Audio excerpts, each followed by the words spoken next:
Thank you very much. Will you forgive me if I sit down? The spirit is as willing as ever, but the flesh, though there's a lot of it, is inclined to be a little weak. I think you did well to recall the death of the young fisherman to start with. It reminds us that life on this island is still precarious, even though the invaluable airline is there and boats come and go. And it reminds us that we're talking, in the end, about a solemn occasion down at Cosca, or 1916, and what happened afterwards. And it is a time, above all, when we do well to look back down the arches of the years and say, was it worth it? Which is the kind of minimalist way of looking at it, or did we live up to their vision? And I think it's fair to say that given the events of the recent crash, a lot of people would have been inclined to say, and would still, and with great validity, say, no, we haven't. And I would like to talk about that. Obviously, one can't avoid it. But since 1916's anniversary, 100th year anniversary dawned, something else came along, Brexit, which had an enormous effect that we haven't yet seen, a bit like the tsunami out to sea. When it hits the land, though, that's when you look out. And it hasn't yet hit the land, but there's an extraordinary similarity to the spirit that prevailed in the English Tory party during this anniversary year of 1916 and what happened in the run-up to 16 and which caused it. Now, I think one of the failures of academic historians has been to, because of the North and the Troubles, because a lot of them were educated in English universities, particularly Peterborough and Cambridge, Peterhouse rather, in Cambridge, they shy away from predicating 1916 by, with, or from the North and what was done there. Now, I would like to begin with discussing what happened in the run-up to 1916, what it did to us, to our country, what it may yet do, and the implications of Brexit obviously have to be, they can only be speculated on, but they should be addressed. And I think they will have the effect of propelling the North more and more into the daily warp and woof of Irish politics. And overall, I would like to end up by giving you a small personal fragment, an inset, if you like, into the type of people that the 1916 leaders were. So, to begin with the actual run-up to the rising itself. As far as the overall situation in Ireland could be said, you could sum it up, and it's not exactly a flippant way, it's unfortunately true to say that syphilis had a very bad effect on Irish history. Henry VIII, the great Tudor, was, as we know, a syphilitic, and it's to him we look for the plantation in Ulster with the Scots Protestant element that are still there. And the other syphilitic was Randolph Churchill, whose grandson, Winston Churchill's son, said very truly when he was editing the memoirs of his great father and of the family, he coined the phrase which explains why 6 northeastern counties of Ireland are now part of the United Kingdom. The phrase was, Ulster will fight and Ulster will be right. That phrase was coined in 1886, along with the playing of what he called the orange card.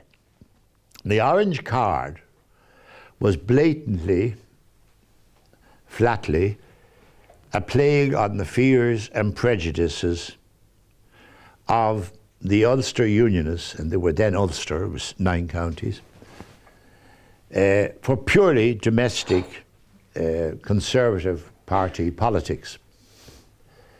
He had neither Randolph Churchill nor his major allies, Lord Birkenhead and F.E. Smith and the successors to the leadership of the Tory party like Bonar Law, had any affection for the Ulster Protestants, nor any belief in their cause, their sincerity or prejudice or whatever. In fact, he's on record as saying that he viewed those foul Ulster Tories as ruining our Conservative Party. But nevertheless, in 1886, when Gladstone, under pressure from the Irish Parliamentary Party and Parnell, was moved to introduce a Home Rule bill, he thought, as he said, that the way to trump Gladstone was to play the orange card. And they did. And what that consisted of, in a nutshell, was the exercise of dementia. He crossed over to a peaceful Ulster, a peaceful Belfast, and so rabble-roused in a famous speech in the Ulster Hall that from then on you're talking about pogrom, riot, and naked sectarianism. That was a year of riot in Belfast. And the successive efforts to introduce Home Rule brought about similar responses.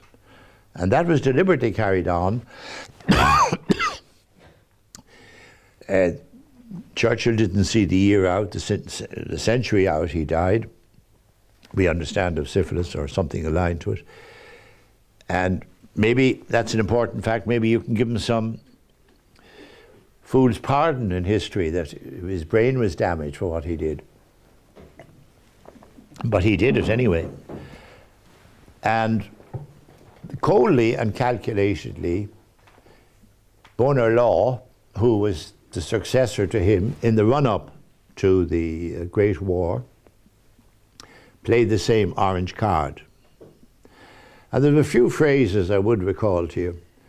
One, he told a Munster meeting that there were no lengths to which the Ulster Unionists would go in their resistance to Home Rule that they wouldn't be supported in England. And he would support them. The wealthy, powerful Tory party would support them. Not the poor fools who listened to him, as they believed, for a Protestant Ulster, but to get rid of the Liberals and to get into power.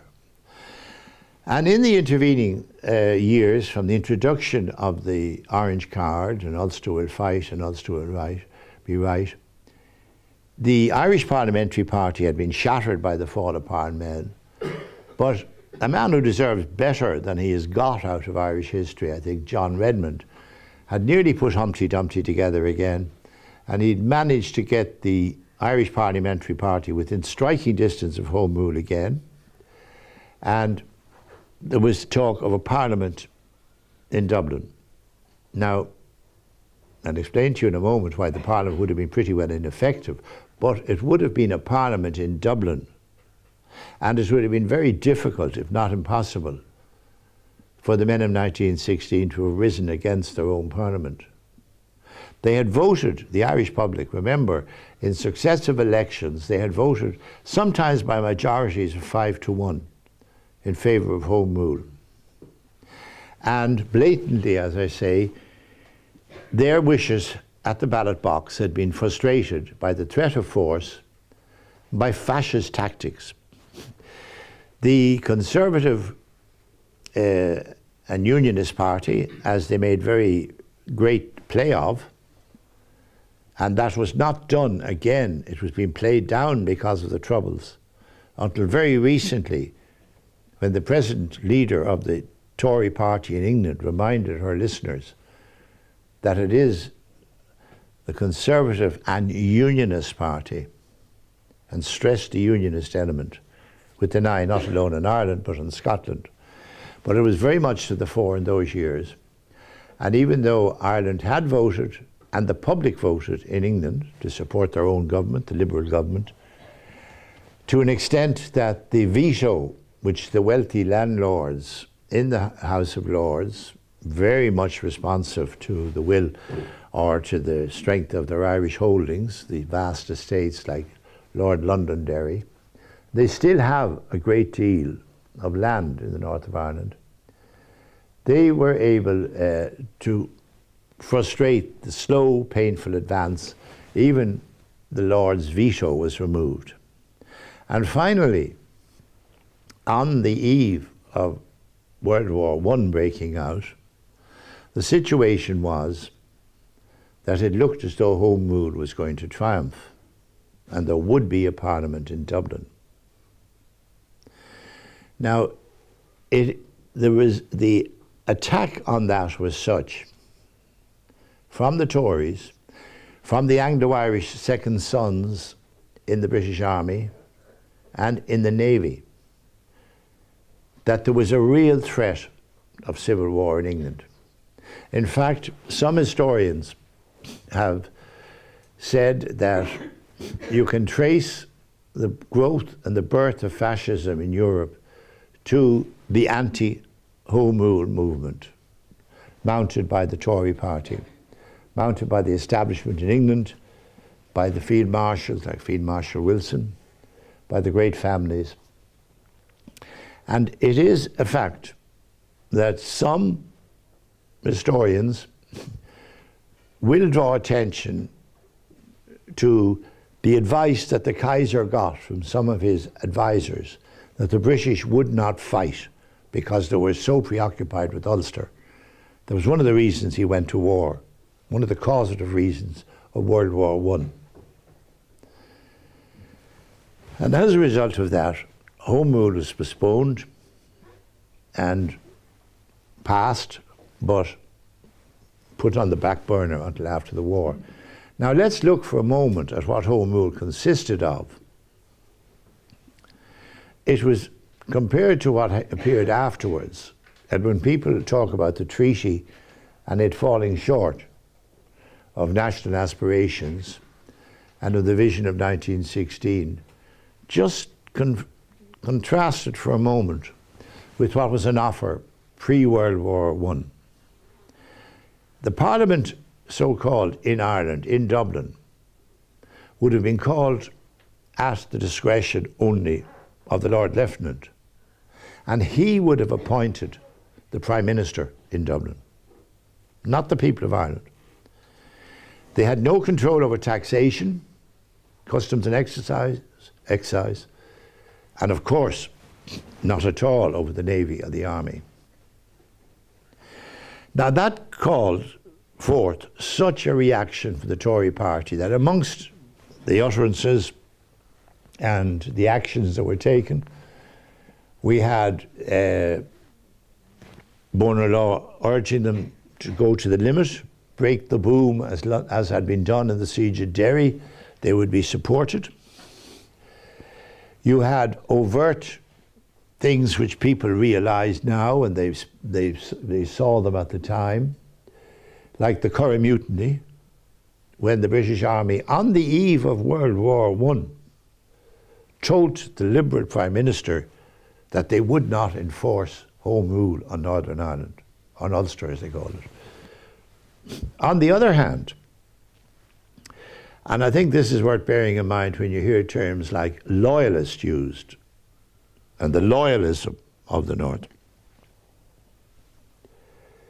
These people had set up the first provisionals of the century, led by Carson and Sir James Craig.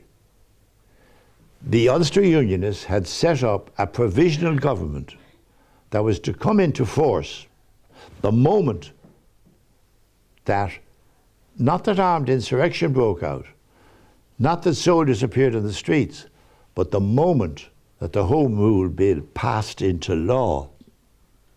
Their response to the law of the land was to declare a Home Rule, an independent Ulster in defiance of the London Parliament and to take all the powers of army, navy, security into their hands. And in that they were supported by the Tory party, entirely for its own interest. Not for any benefit of the people of Ulster, not for any benefit certainly of the people of England.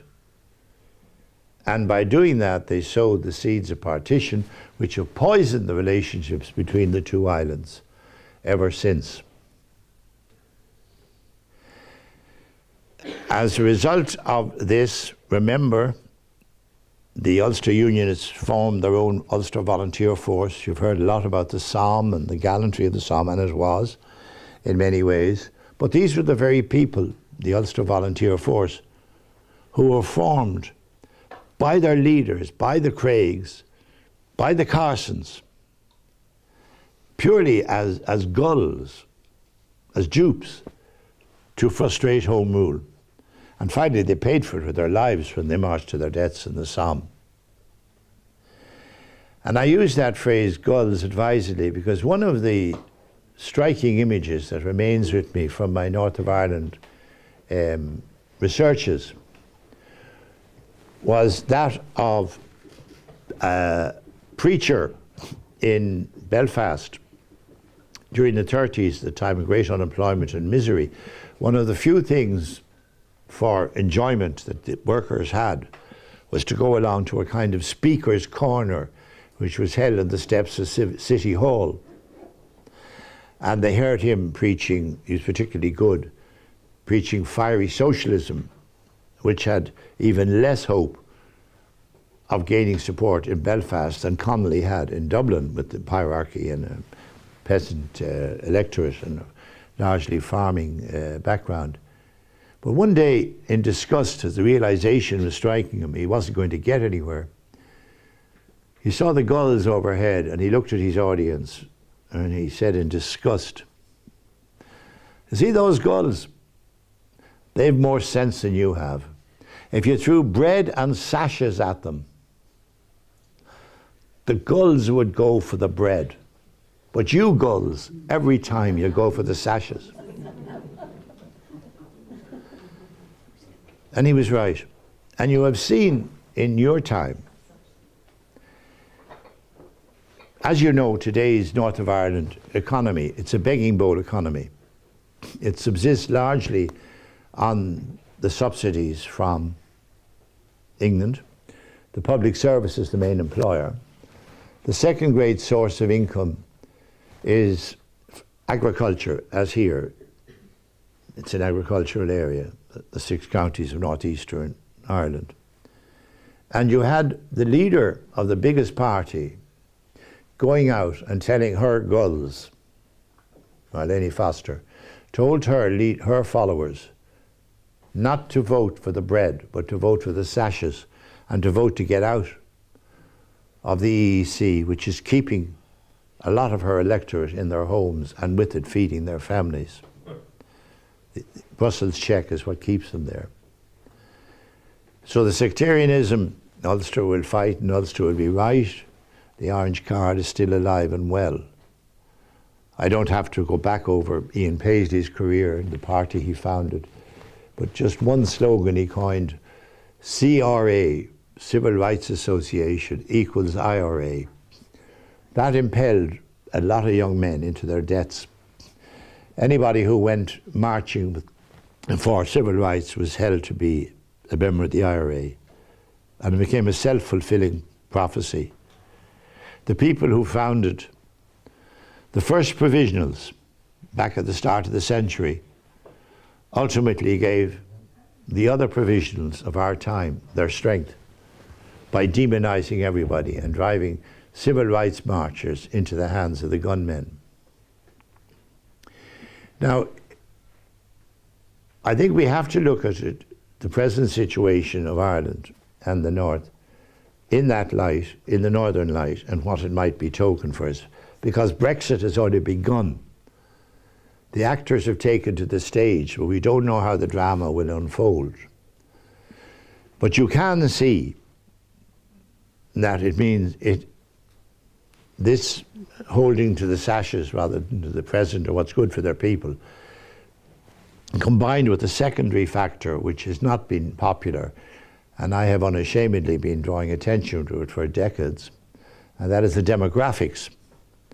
It means that Ulster, partition, the North, whatever phrase you use, is increasingly becoming part of contemporary politics. I was intrigued to see no less a man than Micheál Martin, that defender of Sinn Féin's or of Fianna Fáil's right to pilfer our pockets, which has been challenged, of course, by Sinn Féin. He did point out, and he's a very astute leader, as his present position in the polls will indicate, that the North will become increasingly part of the nomenclature of Irish contemporary politics. And on the front, which will really tell everything, that of demographics. I've been studying the figures for years, and I had a friend, long dead, Harry Diamond. Harry held a seat, Republican Labour, the Dock Ward seat, that poor Jerry Fitt won. And I remember Jerry Fitt saying to me one night, you know, that ghost rep lab is coming to light. Jerry had no idea what he was getting into. He thought he'd get a house with a little woman, make a few jokes here, appear in a speech there.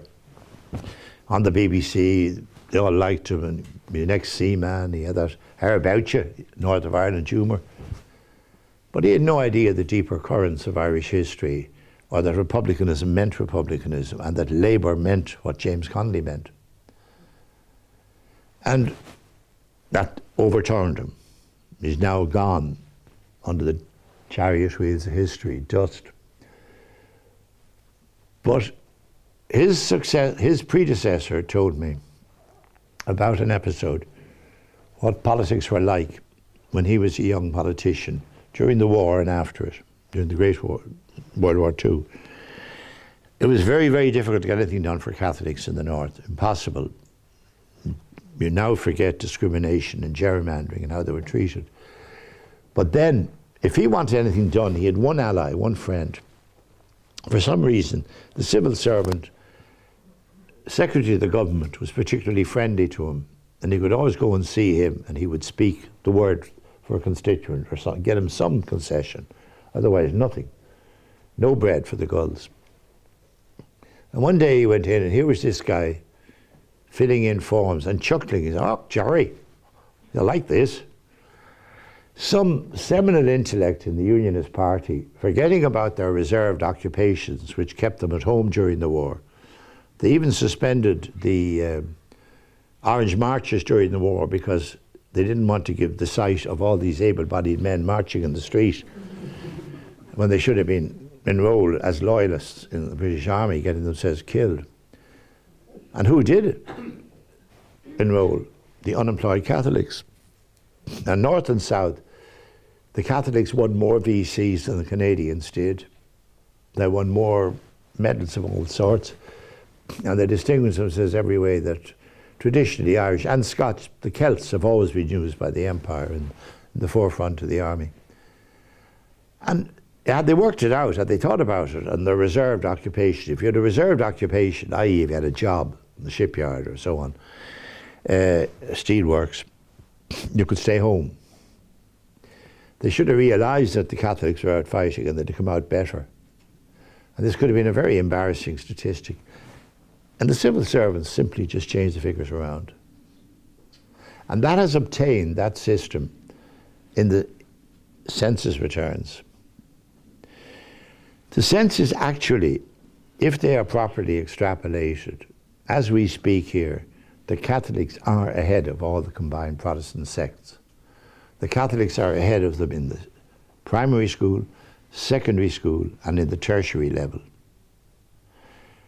And people say, some people don't want to think of United Ireland and say, oh, they'll never vote, come into the South with the bankruptcy, etc.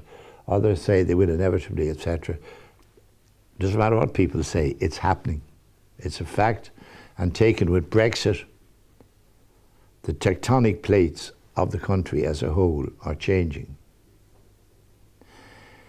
And a Brexit type response will not hold back the tide.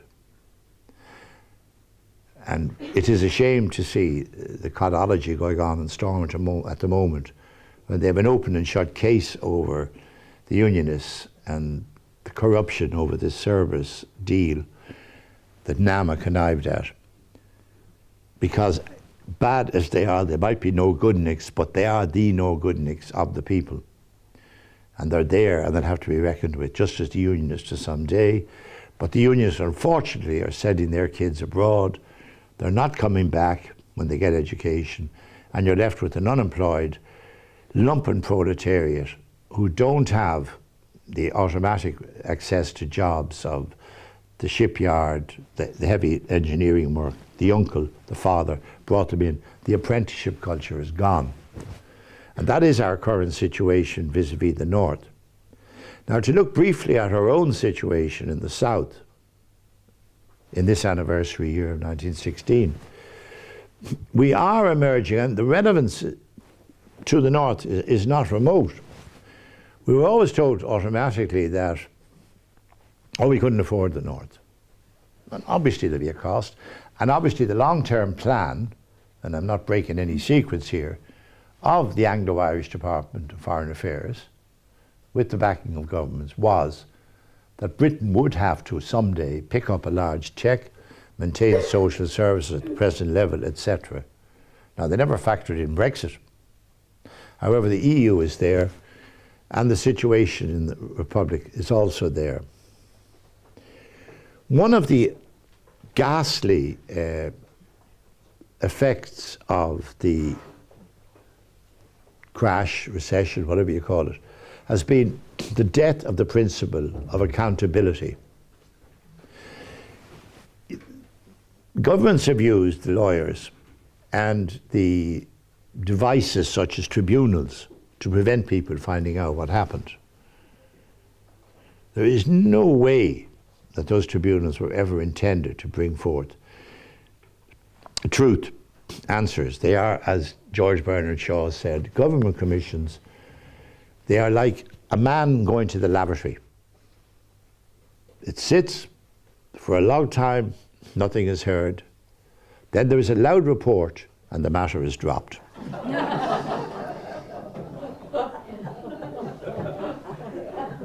Now, I only want to talk about, I'll only give you one example of this. Before the courts, as we know, they're Anglo, and we know there are other people, and one has to be careful because these people will swoop and prove you can't get a fair trial because of what was said elsewhere. But the bank, which I would like to have seen, and its CEOs, its directors, its senior management proceeded against was Allied Irish Bank. I don't think people really know. I think 30 billion, now just think for a moment, 30 billion is the amount of money they had to be bailed out with to keep them afloat. Their shares at the time of the crash were in the order of €20. As we sit here, they are about 1.5 cents. No, I repeat that, 1.5 cents from €20. Now, it didn't come like Prometheus fully armed. There were several signposts along the way, scandal after scandal, dirt inquiries, all kinds of things that people in back rooms in the mafia would have thought of, not gentlemen in pinstripe suits in the upper echelons of buildings in Ballsbridge, which is probably better described in this context as Testicles Viaduct. But, quite rightly, when the government, led by Enda Kenny, came in, not the last election, the previous one, they proposed their very first order of business, and rightly so, because we're a bit like the gulls, we forget. We don't have a sense of outrage in this country about what's done to us. People don't get annoyed about what's on the news. It's just part of the noise in the background, like Pat Hickey's haircut. Some might think that they didn't start low enough down on his neck, but anyway. In any way, as the fellow said, the government rightly said that people had a right to know what had happened. And they proposed to extend the parliamentary commission system, the parliamentary committees as we have them now, so they could inquire into these events and make recommendations as to fact. And what happened? People were annoyed at what had happened, and they didn't want to give politicians any more power. They thought they already had too much, and they'd used it wrongly. And the killer punch was 8 former attorney generals wrote to the media and said, if this nefarious instrument passed into law, it would interfere with the man's right to his good name and the independence of the judiciary. And it fell. And the Gulls, the Irish electorate, never noticed that 2 of the signatories, 2 of the ex-attorney generals, were former chairmen of Allied Irish Bank, Peter Sutherland and Dermot Gleeson. And now we have another signatory, the founder of the PDs, Mr. McDowell, and interestingly a descendant of the man who really made a job of the 1916 Rising, McNeill, writing to the papers the other day, last Sunday indeed, saying that the inquiry they proposed to hold into the tickets will get nowhere because you can't compel witnesses, you can't produce documents, and the banking inquiry which came and went, one of the, I don't know why he went on it in the first place, Doherty, the Fianna Sinn Féin spokesperson in finance, got off at saying it was useless because if Brian Cowan came in saying that he had a red sweater on and they could see it was blue, you couldn't say that because it was a finding as to fact. And that might seem funny, but it is appalling what they have done. There is a word you never hear mentioned in any economic discussion. These learned people are talking economic jargon and RTE. Have any one of you ever heard them mention the word suicide? Look at the number of people who were killed by the bankers, the lawyers, the accountants. We don't have accountability. That is certainly falling very short of the republic that Connolly and Clark and Pearse had in mind when they gave their lives for a document that said, we plan to cherish all the children of the nation equally. Have we done that? I leave you to think of that yourselves, but I don't normally like to use a script. Rightly or wrongly, I think it breaks up the flow, as it were. But to the best of my ability, because my eyesight's not very good, and they have carefully put blinds across these windows. Would you ever push that one back a bit? Thank you. I'm going to read something that I first published on the 50th anniversary of the Rising, in my first book, which was called Ireland Since the Rising. And it's an interview with Kathleen Clark, Tom's widow. I think it's a particularly good interview, and I've reproduced it in my next book, which will be coming out next month or so, which is about Michael Collins' 12 Apostles. But I'd like to give you a preview of it here, because I do think it shouldn't lie in an out-of-print book. People, if there was any message in 16, I think it was idealism. The idea of service to the state, self-sacrifice, whatever you call it. Some belief that you didn't rip off your fellow citizens, as the bankers and the professional betrayers of our society have done. Now, the point about Kathleen Clark, I should tell you, she kept the show on the road after 16. She was in touch with John Devoy, and he sent her the money that fed many a survivor or families of the 16 Rising, because I don't have to stress that to have out in 16 on your CV did not qualify you for state benefit in those days. And any money they had, that's where it came from. They were very, very hard up. And also, whatever remnants of the IRB, she kept the treads going. Now, meanwhile, over in Frongach, there was a young man called Michael Collins who had escaped the firing squads, who had been very kind to her husband when they lay out overnight after the surrender in the rotunda. They were leaving themselves out in the open. And Tom Clark was in particular pain because he'd shot himself in the elbow before 1916, pistol practice, revolver practice. And between prison and everything, he shouldn't have been out at all. His health was terrible.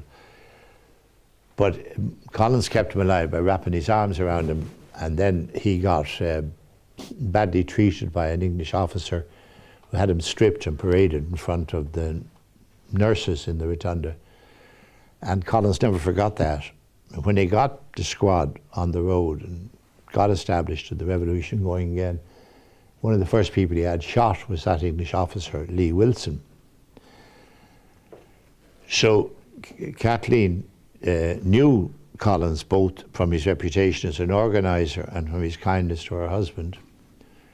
And when he got out of prison, she turned over the work of the Prisoners' Aid Association, distribution of the money to him, and he used the organisation then to spread the IRB throughout Ireland with results you know of. And I leave you yourselves to work out whether he would have wanted the sort of results that Allied Irish Bank gave us or another outcome, or whether James Connolly would have wanted that. Now, this is the interview I conducted with Kathleen Clark, Tom's widow. I conducted an interview with this remarkable woman on the 50th anniversary of the Rising, which I think on this 100th should be reproduced. She was then 72. Throughout the interview, she suffered what are now termed senior moments. Her memory would temporarily desert her, but she would sit quietly and in silence for a moment and then resume exactly where she'd left off. Her eyes were like large, faded sapphires, and it was hard to look straight at them without flinching. There's no record of her ever having flinched from anything. The night before her husband's execution, she was in the castle in detention with some other women, and she told me, "I thought that in the morning we were likely to be brought before the commanding officer. So I'd taken off my blouse and skirt and hung them up so that I wouldn't look too bad. There were 6 of us, and we'd only one blanket over us. We'd been very annoyed at some young British soldiers coming to flirt with us. It was outrageous. Then an officer came and said I'd permission to see my husband. My God, Kathleen, said one of the girls, what does that mean? It means death, I said. Oh no, said the girl. Mary Perlos was her name. Look, said I, do you think that if the British government were going to send my husband on a journey any shorter than to the next world, that they'd get an officer in a car out at midnight to go for me? You're a stone, said the girl. I was. We were stopped several times. There were snipers on a lot of rooftops, and I didn't think we'd be let go on. But the officer showed his pass, and we got through. Kilmainham was terrible. The conditions. There was a monk downstairs. He told me that my husband had put him out of the cell. There was no light in it, only a candle that a soldier held. Why did you surrender? I asked Tom. Typical woman. Worst word in her mouth, the last thing she meant to say. A husband faced an execution. Why did you surrender? I thought you were going to hold out for 6 months. I wanted to, he said, but the vote went against me. We talked about the future the whole time. I never saw him so buoyed up. He said that the first blow had been struck and that Ireland would get her freedom, but she'd have to go through hell first. He had to face the ordeal by himself in the morning. If I broke down, it might have broken him down. So I changed the subject. I said, what'd you do to that priest down there? That damn fella came in here, he said, And he told me he'd give me a confession if I'd admit that I was wrong and that I was sorry. I am not sorry. I told him that I gloried in what I had done. I was expecting a baby, but I didn't tell him that in case it might upset him. I asked an officer to have his body sent to me. He hemmed and he hawed, and he said he had no instruction about it. In the end, he promised to do something, but he wrote to me afterwards to say that I couldn't have the body. I walked home from the castle to Fairview. There was a smell of burning in the air.